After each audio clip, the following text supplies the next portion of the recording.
open your eyes.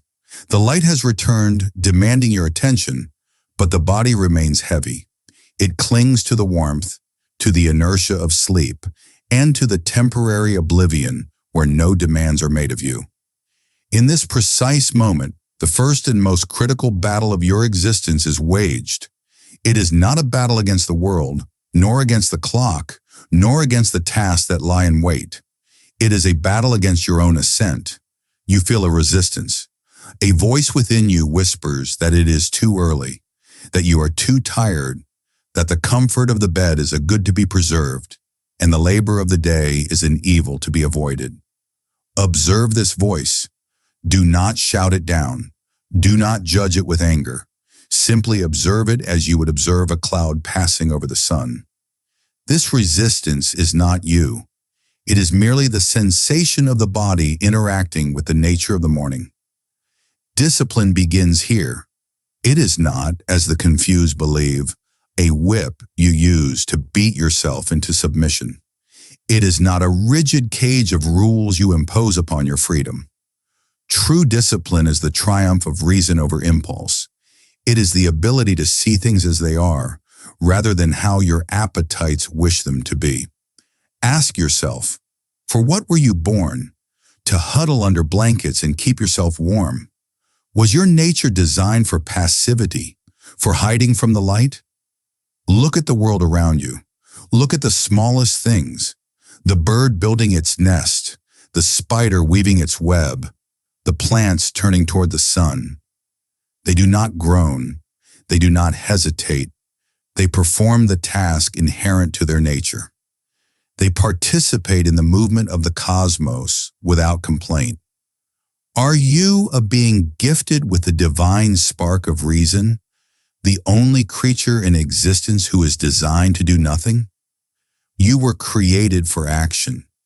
You were created to work with others, to apply your mind to problems, to bring order to chaos. When you resist the start of the day, you are arguing against your own nature. You are rejecting your purpose.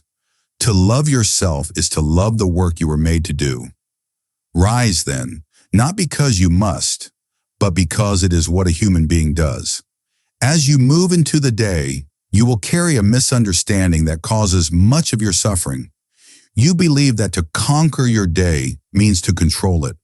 You imagine that a successful day is one where everything goes according to your plan, where obstacles are removed, where people agree with you, and where you achieve every outcome you desire. This is the path to madness. This is the architect of anxiety. To conquer the day is not to bend the world to your will. It is to bend your will to the reality of the world. Consider the hours ahead. You have a list of tasks, a set of expectations. But understand this, the outcome of your actions is never fully within your control. You may write the email with perfect clarity, yet the recipient may misunderstand. You may drive with perfect caution, yet another may strike you. You may prepare for the meeting with absolute diligence, yet the technology may fail.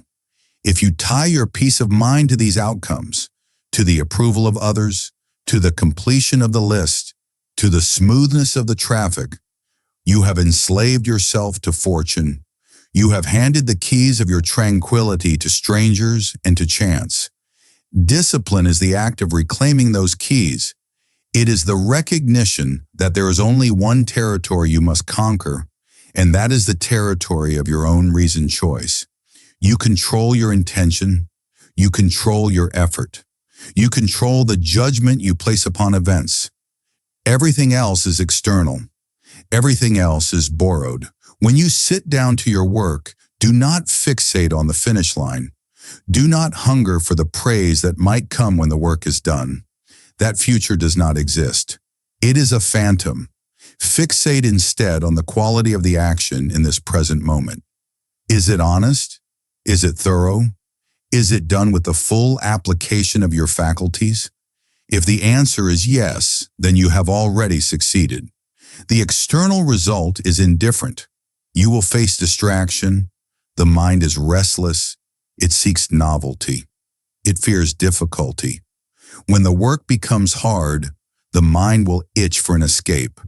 It will crave the dopamine of a screen, the taste of food, the interruption of a message. This is not a moral failing, it is a mechanical reflex. When this happens, do not berate yourself. Guilt is a waste of energy. Guilt is merely pride injured by its own imperfection. Instead, catch the impulse. See it clearly. Say to yourself, I am feeling a desire to escape because this task requires effort. That is a natural feeling, but I am not ruled by feelings. I am ruled by reason. Then gently, without drama, return your attention to the task. You will have to do this 10 times, then 100 times, then 1,000. This returning is the discipline. The mind is like a puppy that wanders. You must patiently bring it back to the path. There is no final state of perfect focus where you never wander again. There is only the practice of returning. As the day progresses, the world will intrude. People will act in ways you do not like. They will be rude, ungrateful, arrogant, or incompetent. If you are surprised by this, the fault lies with you. You have forgotten the nature of humanity. To expect the world to be full of wise and kind people is to expect a fig tree to bear olives. It is an impossible expectation, and it guarantees your frustration. Prepare yourself. Tell yourself now, today I will meet the meddler, the ungrateful, the arrogant, the deceitful, the envious, and the unsocial.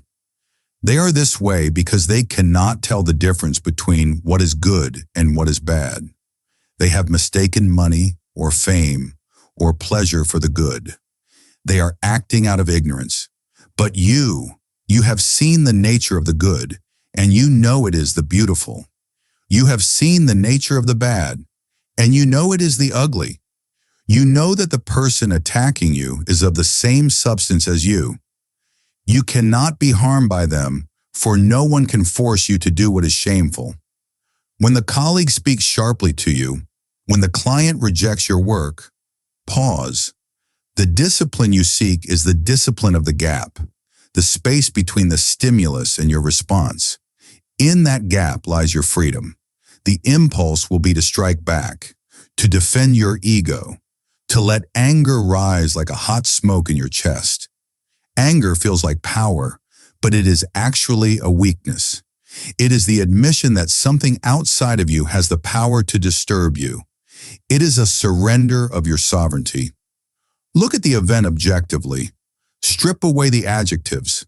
Strip away the story you are telling yourself. What actually happened? Someone made a sound with their mouth. Someone typed pixels on a screen. These are physical events. They carry no inherent insult. The insult comes from your judgment. You decided to interpret the sound as an attack. You decided that your dignity was wounded. Change the judgment and the pain disappears. Tell yourself, they are acting according to their own flawed reasoning. They believe they are right. If they are mistaken, it is they who suffer the consequence of their error, not me. You can correct them if it is appropriate, but do not hate them. Do not let their chaos infect your order. Remain a rock against which the waves crash. The waves are turbulent. The rock is still. Which would you rather be? Discipline is also the management of your energy. You cannot conquer the day if you are drowning in the unessential. The modern world is a conspiracy of noise. It demands your eyes, your ears, and your thoughts at every second. It tries to convince you that everything is urgent, that everything matters. Reason tells us this is false. Very little matters. Look at your tasks. Look at your worries. How many of them are truly necessary? How many are merely habits or attempts to please others, or busy work designed to make you feel important?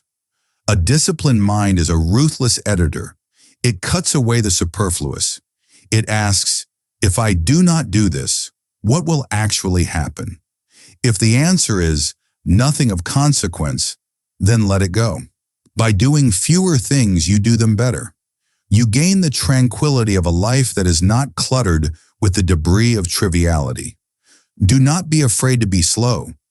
Do not be afraid to be silent. Do not be afraid to be unavailable. You are not a public utility. You are the guardian of your own mind. As you navigate the complexity of the day, you will inevitably encounter failure. Things will break. Plans will crumble. You will make mistakes. The undisciplined mind views this as a tragedy. It spirals into despair or looks for someone to blame. The Stoic views failure as data. It is the world revealing its mechanics to you. You tried a method, the world pushed back. Now you know the boundary. Accept it without complaint.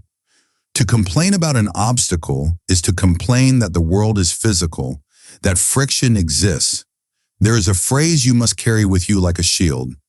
This is nothing to me. Not in the sense of nihilism, not in the sense that you do not care about your life, but in the sense that the external event does not touch your moral character. You lost money? That is external. It is nothing to you. You were criticized? That is external. It is nothing to you. You are sick? That is the body. It is nothing to you.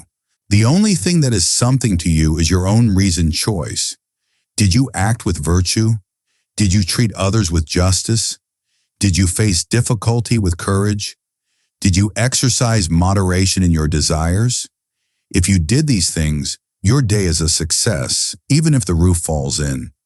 If you did not do these things, if you lost your temper, if you acted out of greed, if you let fear dictate your actions, then you have failed, even if the world heaps rewards at your feet. You must redefine success. The world defines it as accumulation and status. Reason defines it as integrity and composure. The former is a slavery to fortune. The latter is an impregnable fortress. Consider the anxiety that hums in the background of your thoughts. It is usually directed toward the future. What if this happens? What if I am not ready? You are suffering from things that have not happened and may never happen. You are burning your strength on ghosts. Bring your mind back to the present. The present is the only time in which you can act. The past is dead. It is a memory. The future is unborn. It is a fantasy. Only the present is real. Can you bear this specific moment? Yes. You are bearing it right now. It is not the weight of the moment that crushes you.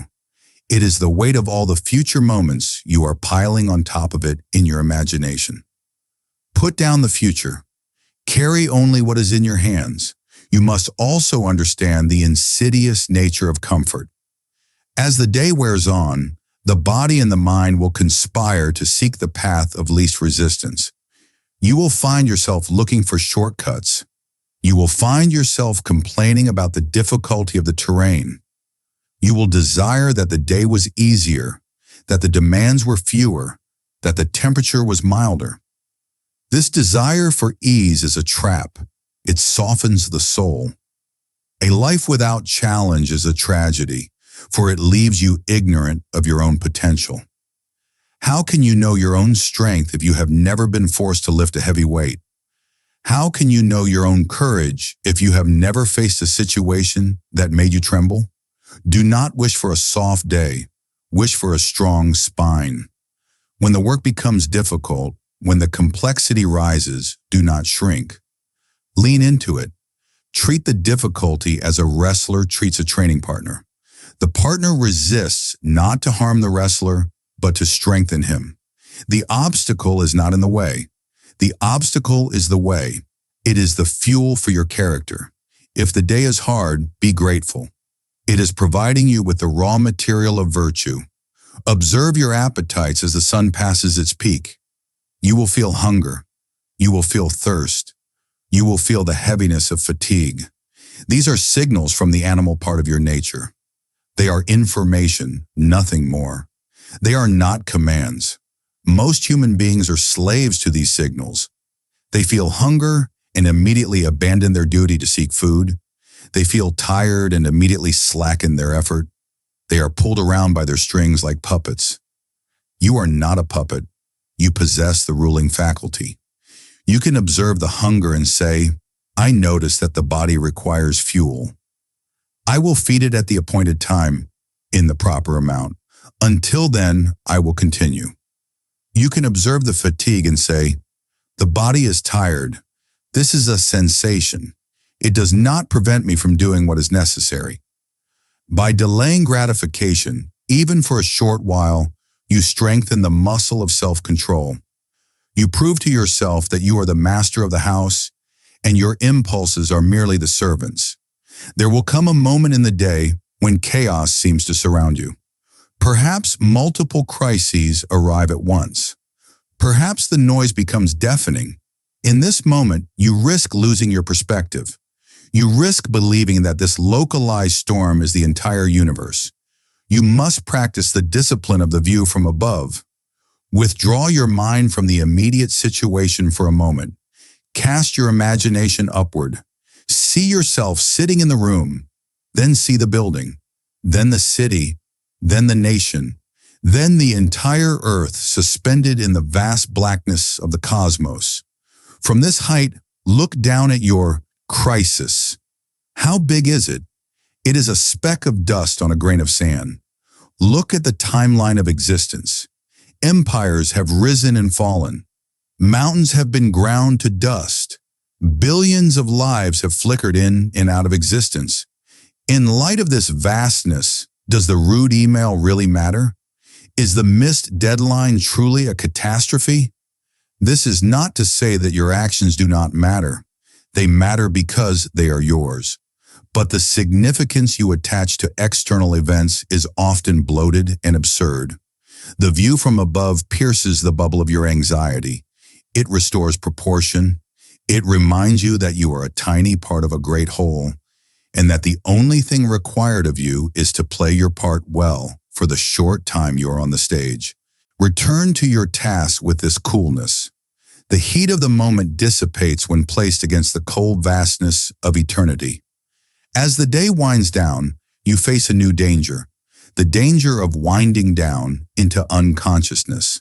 The modern habit is to view the evening as a time for oblivion. You tell yourself, I have worked hard, I deserve a treat, I deserve to check out.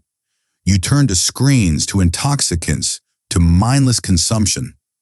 You seek to numb the mind that you have used all day. This is a mistake. You are not a machine that needs to be switched off. You are a living soul that requires restoration. Restoration is not the same as numbness. Numbing yourself solves nothing. It merely delays the processing of the day's events. It creates a backlog of unexamined impressions that will fester into anxiety. True rest is active. It is the calming of the mind through reflection, not the suppression of the mind through distraction. Walk, read, converse with family, sit in silence, do things that replenish the spirit rather than merely occupying the senses.